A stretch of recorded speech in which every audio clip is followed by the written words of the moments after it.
Court परिसर में एक चौंकाने वाली घटना हुई। वहीं वकील जिसने कुछ दिन पहले देश के पूर्व सीजेआई बीआर गवई पर जूता फेंककर अदालत की गरिमा को हिला दिया था, मंगलवार को खुद अदालत परिसर में चप्पलों की बरसात का शिकार बन गए। सुबह सुबह कोर्ट के गलियारों में अचानक हलचल मची, जैसे किसी को पहले से खबर हो कि आज वो आएगा। और जैसे ही राकेश किशोर नजर आए, वकीलों का गुट टूट पड़ा, चप्पलें उठी, आवाजें गूंजी और वीडियो में साफ दिख रहा है राकेश किशोर लगातार चिल्ला रहे हैं, सनातन धर्म की जय हो, मुझे क्यों पीट रहे हो। लेकिन पीटने वाला सुनने के मूड में नहीं था। सुरक्षाकर्मी दौड़ते भागते पहुंचे, तब जाकर हालात काबू में आए। वीडियो जैसे ही सोशल मीडिया पर आया, लोग दो हिस्सों में बंट गए और इस गर्म माहौल के बीच नाजिया खान का बयान आ गया।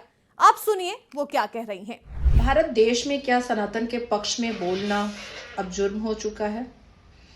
देवी देवताओं के सम्मान पर कुछ बोलना जुर्म हो चुका है? जो लोग देवी देवताओं को असम्मानित करते हैं, उनको जवाब देना अब जुर्म हो चुका है।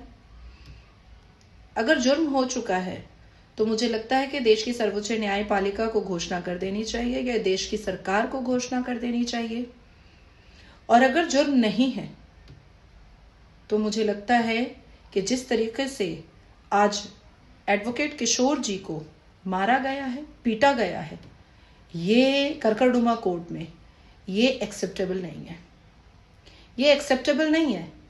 इस भारत देश में फ्रीडम ऑफ स्पीच को जिस हिसाब से सेलेक्टिव कर दिया गया है कि हिंदू कुछ नहीं बोल सकता है और सनातनी मुसलमान भारत के पक्ष में, वंदे मातरम के पक्ष में, संविधान के पक्ष में, सनातन धर्म के पक्ष में कुछ नहीं बोल सकते हैं। लेकिन मुसलमान चाहे तो गंदी गंदी गालियां दे सकते हैं, मुसलमान चाहे तो कन्हैया का गला रेत सकते हैं, मुसलमान चाहे तो कमलेश की हत्या कर सकते हैं, मुसलमान चाहे तो भगवान राम को काल्पनिक बोल सकते हैं। और जिस हिसाब से ये पार्शियलिटी और ये सेलेक्टिव राजनीति हो रही है, ये खतरे से खाली नहीं है। अगर फ्रीडम ऑफ रिलीजन और फ्रीडम ऑफ स्पीच मुसलमानों का है तो मुझे लगता है फ्रीडम ऑफ रिलीजन और फ्रीडम ऑफ स्पीच हमारा भी है, हम जैसे लोगों का भी है। तो किशोर जी को जिस हिसाब से मारा गया है, ये एक्सेप्टेबल नहीं है। और मुझे लगता है कि देश के प्रत्येक वकीलों को और देश के प्रत्येक राष्ट्र भक्तों को, देश के प्रत्येक संविधान भक्तों को आवाज उठानी चाहिए। जानकारी के लिए बता दें कि 6 अक्टूबर 2025 को सुप्रीम कोर्ट के कोर्ट नंबर 1 में सुनवाई के दौरान राकेश किशोर ने तत्कालीन सीजेआई बीआर गवई पर जूता फेंका था। हालांकि वो जूता बीच में ही गिर गया था।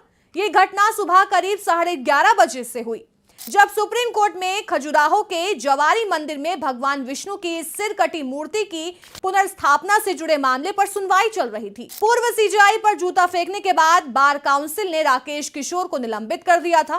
तमाम आलोचनाओं के बाद राकेश किशोर ने कहा था कि उन्हें अपने किए पर कोई अफसोस नहीं है। किशोर ने कहा था कि भगवान ने सपने में आकर उन्हें ये काम करने को कहा था। आपको ये भी बता दें कि राकेश किशोर एक वरिष्ठ अधिवक्ता हैं जो दिल्ली बार काउंसिल में 2009 से पंजीकृत हैं। बार काउंसिल ऑफ इंडिया के निलंबन के बाद वो आगे की कार्रवाई तक कोई भी केस नहीं लड़ सकते हैं। मगर अब इस घटना का वीडियो सोशल मीडिया पर खूब वायरल भी हो रहा है।